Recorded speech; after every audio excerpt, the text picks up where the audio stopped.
মাত্র 7 জন শিক্ষার্থীকে পড়াচ্ছেন 6 জন শিক্ষক। সরকার থেকে বেতন ভাতা সবই নিচ্ছেন তারা, তবুও কোনো নজর নেই বিদ্যালয়ের প্রতি।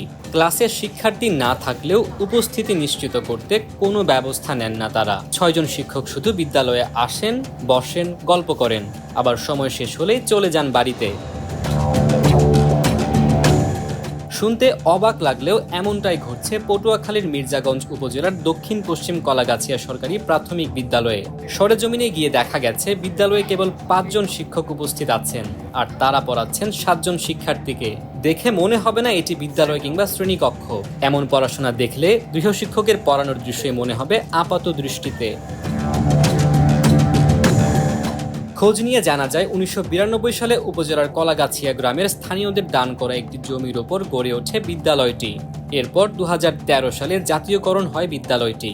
পরবর্তীতে 2022 সালে 1,20,24,496 টাকা ব্যয়ে বিদ্যালয়ের 4 কক্ষের একটি একতলা ভবন নির্মিত হয়। স্থানীয়দের অভিযোগ, বিদ্যালয়ের উন্নয়নের টাকা ও খাতায় ভুয়া শিক্ষার্থী দেখিয়ে উপবৃত্তির টাকা আত্মসাৎ করেন শিক্ষকরা। ছাত্রছাত্রী নাই বললে চলে, আমার স্বাস্থ্য ভাই এই না বিদ্যালয়ের ম্যানেজিং কমিটির সাবেক সদস্য শাহিনা বেগম জানান, শিক্ষকদের গাফিলতির কারণে দিন দিন শিক্ষার্থী কমছে।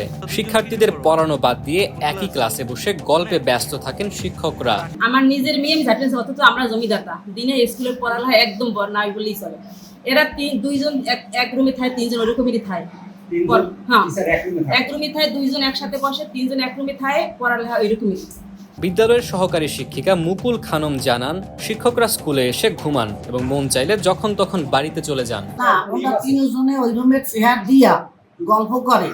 আর আমি প্রধান শিক্ষকের কই যে এই গুরুগারা সবগুলো চলে গেছে, আমাদের এই প্রধান শিক্ষকের জন্য সহকারী পারে না নাচ করতে বলে, সারে যাইয়ে বলে, কিন্তু হারা হয়ে না।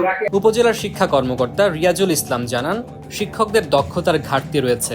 দক্ষতা বৃদ্ধির জন্য ট্রেনিং এর ব্যবস্থা করা হবে। শিক্ষার্থী বৃদ্ধি না পেলে বিদ্যালয়টি বন্ধ করে দেওয়া হতে পারেও বলে জানান তিনি। 3 জন শিক্ষক 3 ক্লাসে পেয়েছি। আমার ওখানে যে কয়েকজন সহকারী শিক্ষক আছে তাদের সকলের দক্ষতার ঘাটতি আছে। দক্ষতা বৃদ্ধির আমরা ব্যবস্থা নিচ্ছি, তাদের ট্রেনিং করানো লাগলে বা পরামর্শ দেওয়া লাগলে। সরকার থেকে বেতন ভাতা নেওয়ার পরও বিদ্যালয়ের শিক্ষার উন্নয়নে উদাসীন শিক্ষকরা নিচ্ছেন না কোনো পদক্ষেপ। স্থানীয়রা জানান, এভাবে চলতে থাকলে স্কুল থেকে মুখ ফিরিয়ে নেবে শিক্ষার্থী ও অভিভাবকরা। তাই দ্রুত ব্যবস্থা নেওয়ার দাবি তাদের। মুবিন আহমেদ, সময়ের আলো।